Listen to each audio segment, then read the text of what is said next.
Good morning. Shall we begin with a word of prayer? Father, we commit this time into your hands. Thank you for enabling us to be able to speak and to listen. We pray that the Holy Spirit will bless me as I speak, anoint me as I speak, and carry the word to the hearts of the people who listen, that all of us may glorify your name, may do your will, and be pleasing to you in every area of our life.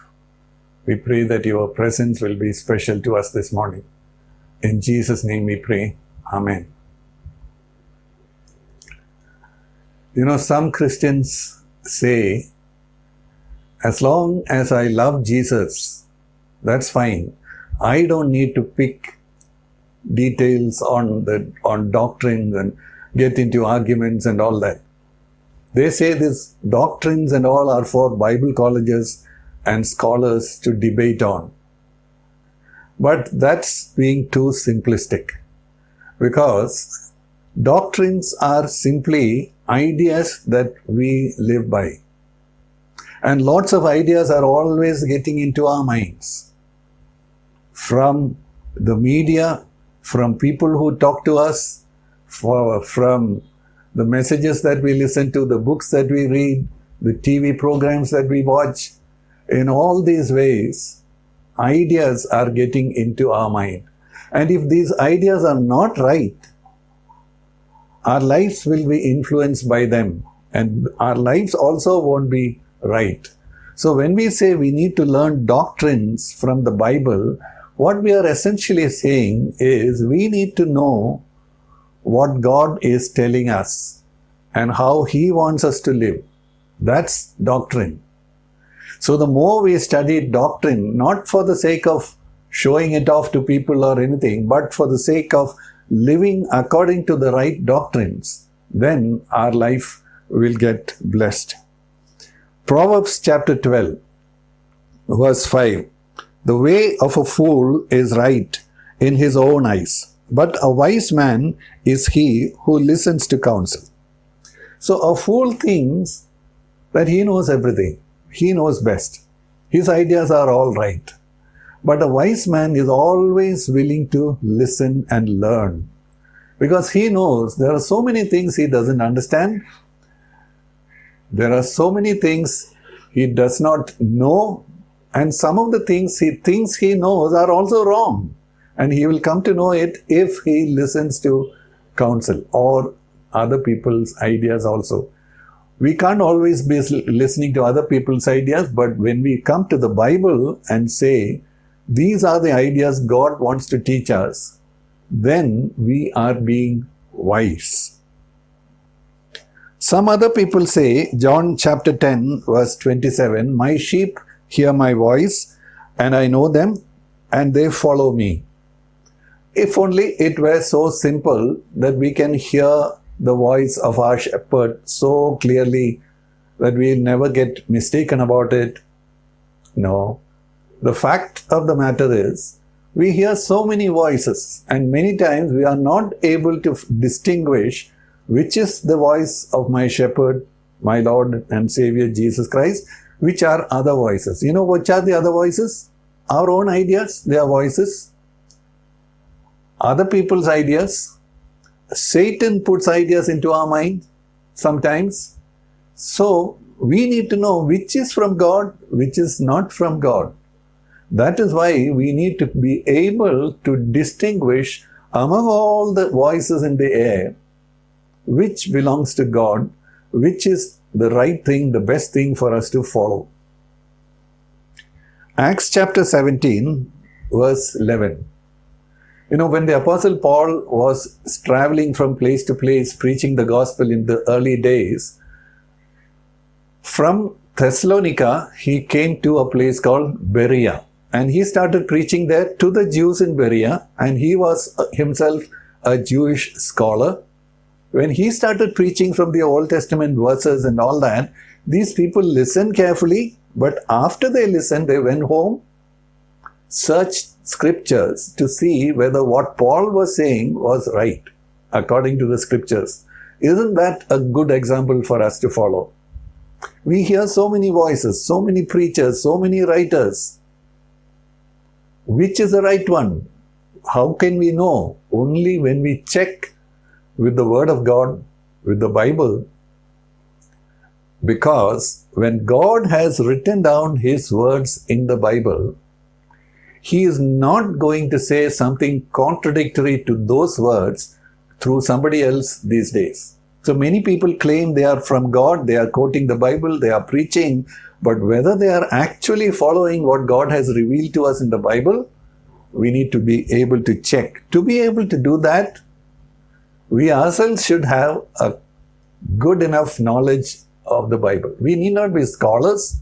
We need not know Greek and Hebrew and all that. If we know that, fine. But even if we don't know, there is enough revealed to us in the Bible for us to say, this is not right. That is not right. And in our own conscience, the Holy Spirit can tell us, this doesn't have a ring of truth. Go and check with the Bible.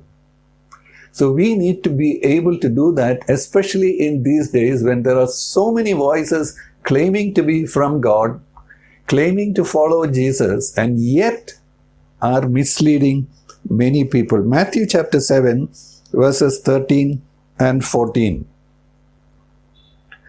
Enter through the narrow gate, for the gate is wide and the way is broad that leads to destruction, and there are many who enter through it.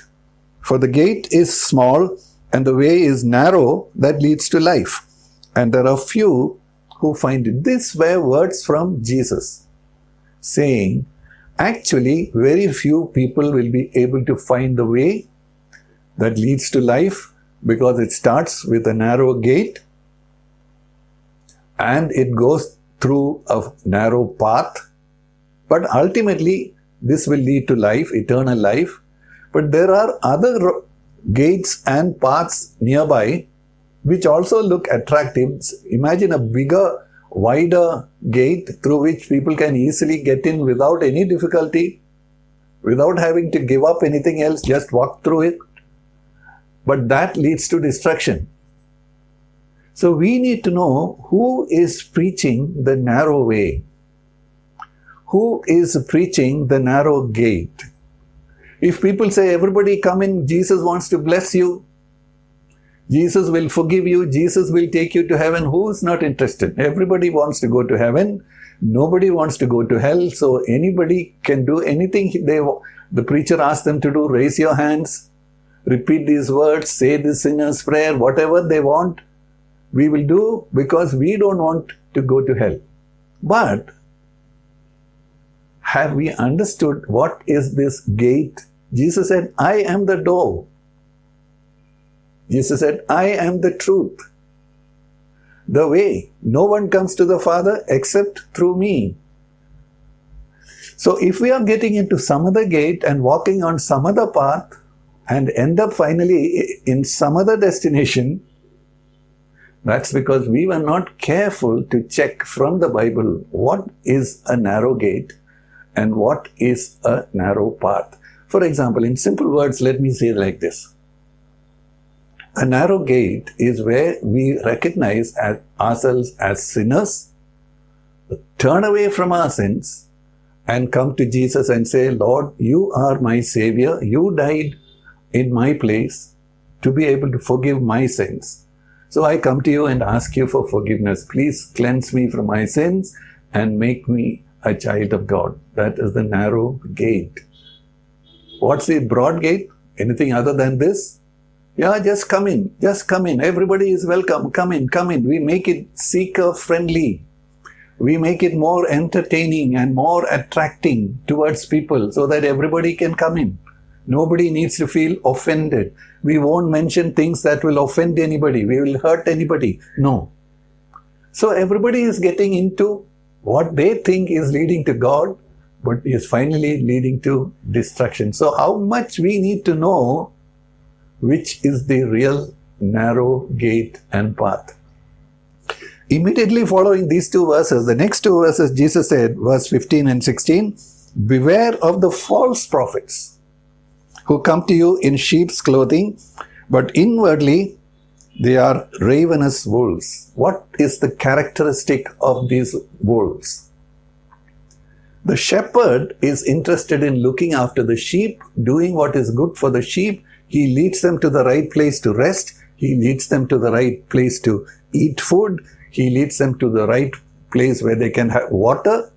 He is interested in their well-being. What is a wolf interested in? Eating up the sheep. Maybe getting more money from the sheep. Maybe getting more numbers so that his fame can go up. Maybe he wants to exercise more power and authority over the sheep. He is only interested in getting something from the sheep and not doing something for the sheep. That's how Jesus said a false prophet will be. Now, what will a false prophet do? He will say, this broad way, this is also going to heaven.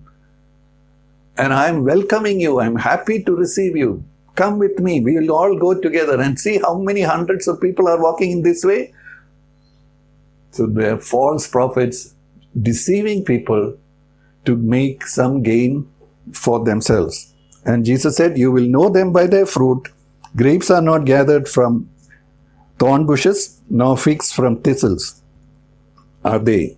So there are false prophets, false teachers, false miracle workers. They are ravenous wolves seeking things for themselves and not for the sheep. So what will these false prophets do? Nowadays we look around and see false prophets. What would they do? They make promises. Come to Jesus. All your problems will be gone.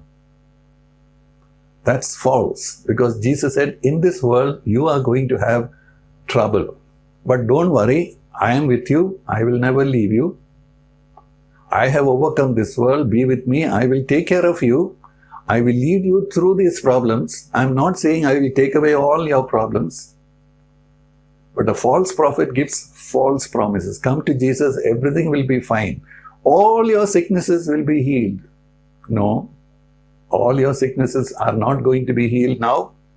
Many people are going to get sick and at the end of it, die. That's how they will be going to be with the Lord forever and ever.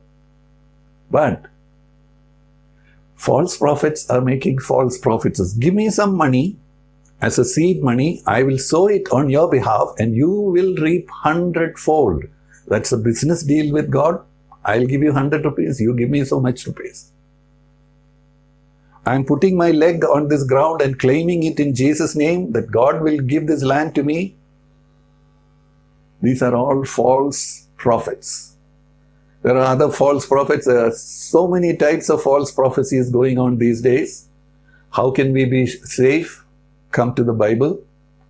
Read what the Bible says, what God says to us through the Bible. That's our safety in these days when there is so much of false prophecies, false teachings and false miracles. Even miracles being done through the power of demonic forces and claiming to be under the power of Jesus Christ. How do we know these distinctions from the Bible? Get back to the Bible. 1 Timothy chapter 6. Here Paul is giving us some instruction about how to make distinctions between false prophecies, false teachings, and the right type of teachings. 1 Timothy chapter 6 verse 3. If anyone advocates a different doctrine and does not agree with sound words, those of our Lord Jesus Christ, and with the doctrine conforming to godliness. Now he is warning people against false teachers and false prophets. So the right prophets, the godly prophets and godly teachers will teach doctrine conforming to godliness, which means doctrines or teachings or ideas that will lead us to become godly. Now, to become godly is not the same as becoming religious, reading the Bible, praying and going to church regularly and all these things. No, these are all religious external practices, but godliness is in our heart, where we become more like God, like Jesus, in our attitudes, in our behavior, in our value systems, everything. We are being transformed to a godly being, a godly life. And if anybody is preaching any other doctrine which does not lead towards godliness, watch out. That's what Paul says. Watch out. Don't get carried away by all these interesting looking ideas, novel looking ideas, but watch out for finding out a true prophet who preaches about true doctrine, the doctrine that will lead you to godliness. Don't waste your time with other kinds of stuff. 2 Timothy chapter 4, verse 3. For the time will come when they will not endure sound doctrine, or in another word, hygienic doctrine. But wanting to have their ears tickled, they will accumulate for themselves teachers in accordance to their own desires.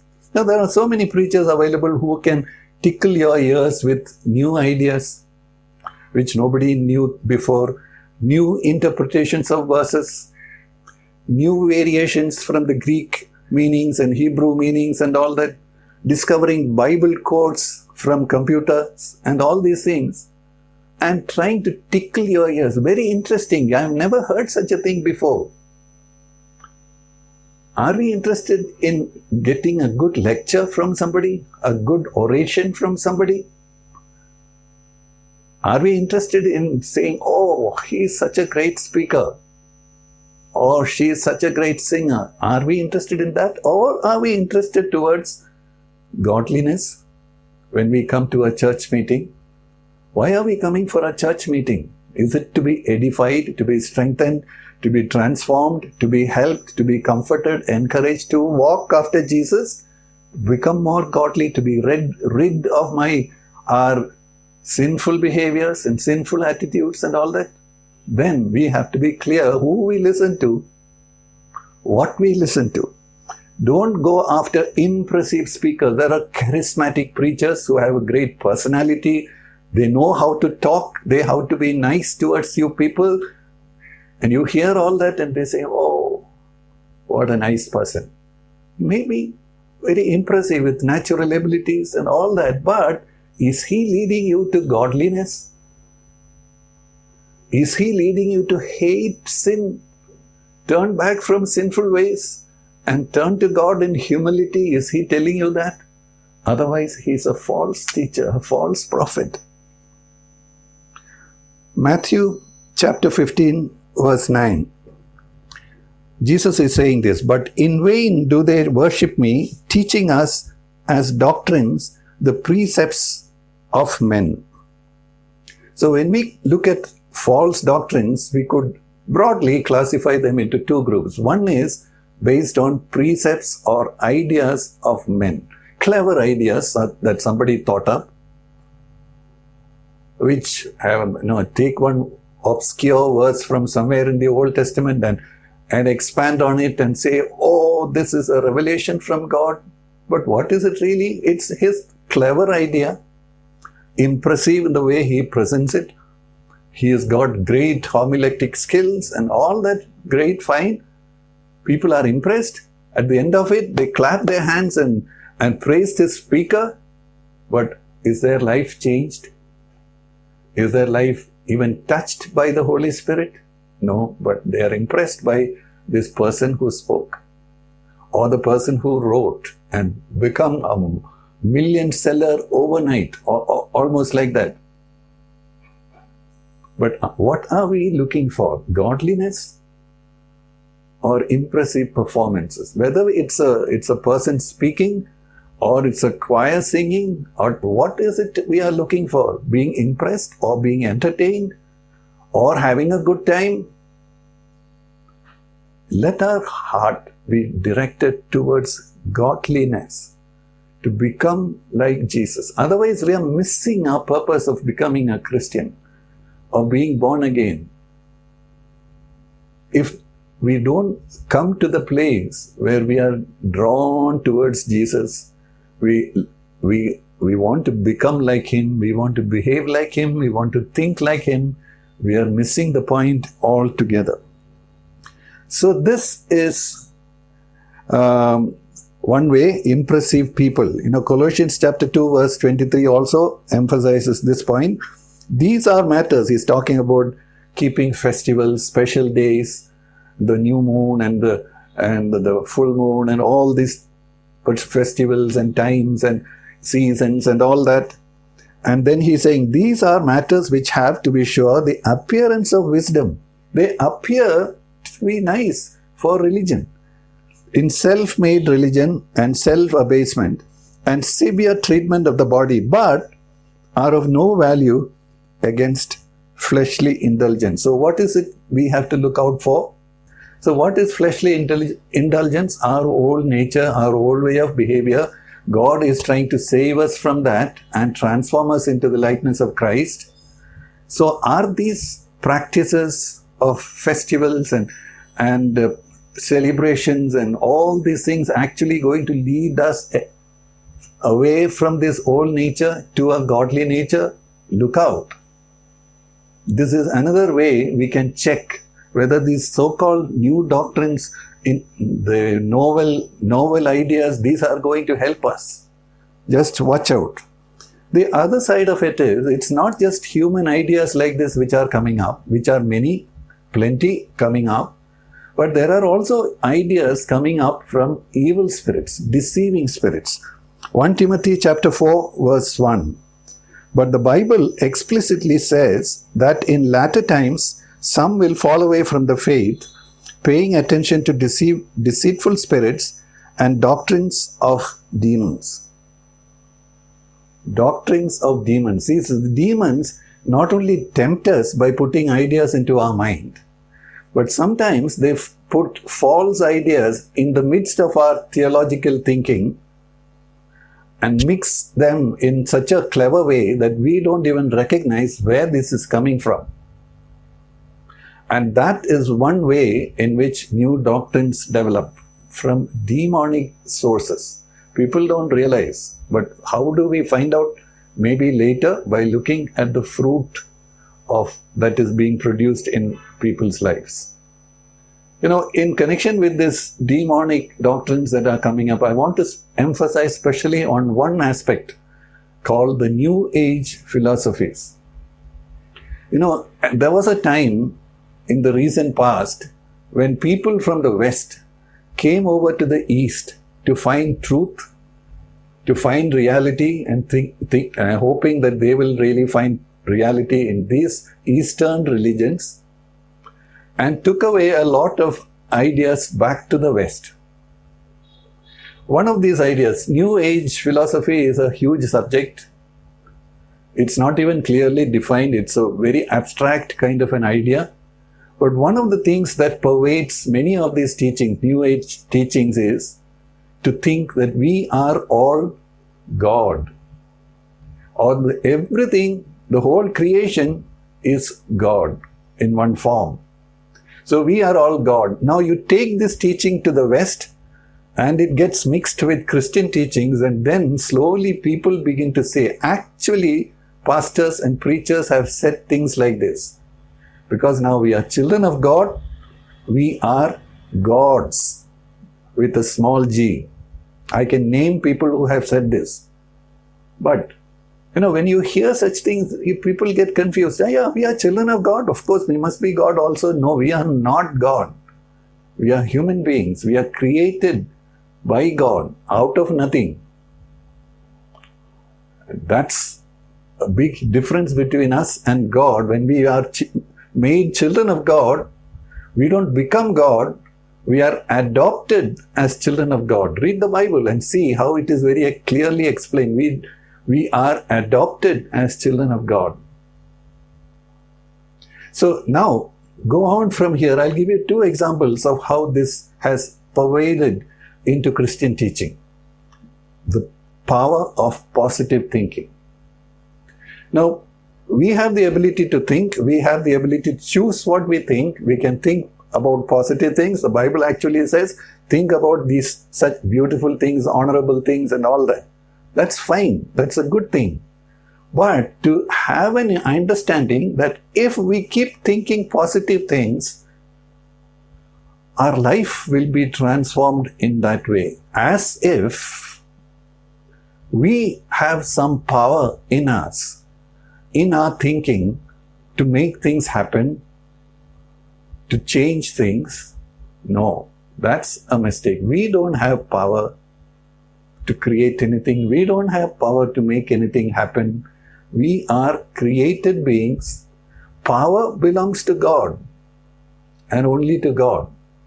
He is the one who can create things out of nothing. He can say anything he wants. He has that power we don't have. We have been given limited power. As long as we live on this earth, we have a limited power to imagine that by positive thinking, I can change my destiny, I can change my surroundings, my situations, and all that is actually coming from a deceiving spirits.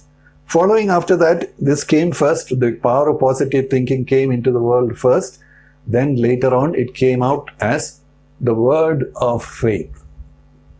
As if our words have power in themselves. So I speak something, because my words have power, it has to happen. No, my words don't have power. No, your words don't have power. Power belongs to God. So there are many things like this.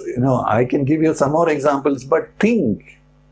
We don't even recognize many times when these things start seeping in, trying to influence our behavior. This word of faith teaching has influenced quite a lot of people all over the world. But people who study the word of God seriously come to understand this is a false doctrine, because it's not true. Our words don't have power. In Proverbs, when it says death and life are in the power of the tongue, is that to be taken literally? No, it's a proverb. It uses poetic language. What is it saying? Be careful what you speak. You can create problems, or you can make things, happier. Your words have a lot of influence in your surroundings, the people who hear. You can even start wars by careless words. All that's fine. Up to that point, it's fine. But we do not have power to create life. We do not have power to cause somebody to die just by speaking. No. So we have to understand these things in the right way and not be influenced by a charismatic speaker who says and gives various examples of what he said and how things have happened. He does not say hundreds of other examples where he spoke and it did not happen. So let's not get moved around by these things. Yoga. See, the yoga is actually a way of salvation for the Hindus. But when they are being advertised, they are only saying this is good for the body and mind, concentration and freedom from tension and all these things. But there is something called meditation involved there. What is a yogic meditation? Trying to empty our mind of all thoughts. The goal is to cease thinking. But the meditation that is taught in the Bible is completely the opposite. We fill our mind with the Word of God. We take this verse and we compare it with this verse. We ask God to illuminate our minds. All these things are happening. Our mind is conscious. Our mind is in control of itself. We decide when to stop, when to start. But yoga, transcendental meditation, all these things have come into the world and influenced the world, and they are teaching doctrines, and Christians are practicing Christian yoga and all these things without understanding what this is all about. So, Ephesians chapter 4 verse 14. As a result, we are no longer to be children, tossed here and there by waves and carried about by every wind of doctrine, by the trickery of men, by the craftiness of deceitful scheming.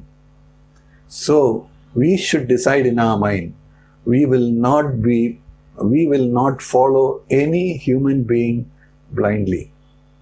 however He has impressed us in the past, however He has helped us in the past, whatever. We will not believe any single human being blindly. Our faith will be based on the Word of God, the Bible. Don't fear people who say, touch not the Lord's anointed. When the original verse which they are quoting, you can see it, it means the anointed were the people of God, the people of Israel. Not this single man here or another single man there who think they are anointed, and you can't disagree with them, you can't go against them, and then some calamity will happen. No, don't fear such things. Fear God. Don't fear people. Stand for the truth. Expose false prophets. Expose false teachers. Don't be afraid. Know your scriptures. If we don't know the scriptures, we will not be able to stand all these attacks that are coming upon us from various directions. All around us, we see many people compromising, many people giving up their faith, many people falling away. These are difficult times. So we need to be sure where we stand. The more we study the Bible, the more we can understand and become safe. Another thing, practical thing is, don't just listen to one preacher. Choose whom you are listening to and listen to several people whom you respect and understand. That will be safety instead of following any one person. Finally, I want to say one particular thing which is very important when we want to understand doctrine. John chapter 7, verses 16 and 17. So Jesus answered them and said, my teaching is not mine, but His who sent me. If anyone is willing to do His will, he will know of the teaching, whether it is of God or whether I speak from myself. So what does that mean? One condition for us to understand the truth from the Bible or truth from any preaching is if God can see within our heart a desire to do whatever He tells us. If we are looking at doctrines from a point of view of curiosity and see what does this man have to say, what does that man have to say, no, then we can be taken up with this or that. But if we are interested in knowing God's plan and whatever it is, we want to do it, even if people don't agree with us, even if people don't appreciate us, we still want to do what God wants us to do. If we are like that, then Jesus says, you will know the truth of the doctrine, whether it is from God or not. So may God guide every one of us to truly become disciples of Jesus. Truly, in the innermost being of our heart, to want to be disciples of Jesus, to follow Him, to know Him more closely, and to do whatever He wants us to do. That is our safety in this world which is falling apart. May God protect and guide every single one of us that we may walk with Him and fulfill His plans for our lives. Thank you.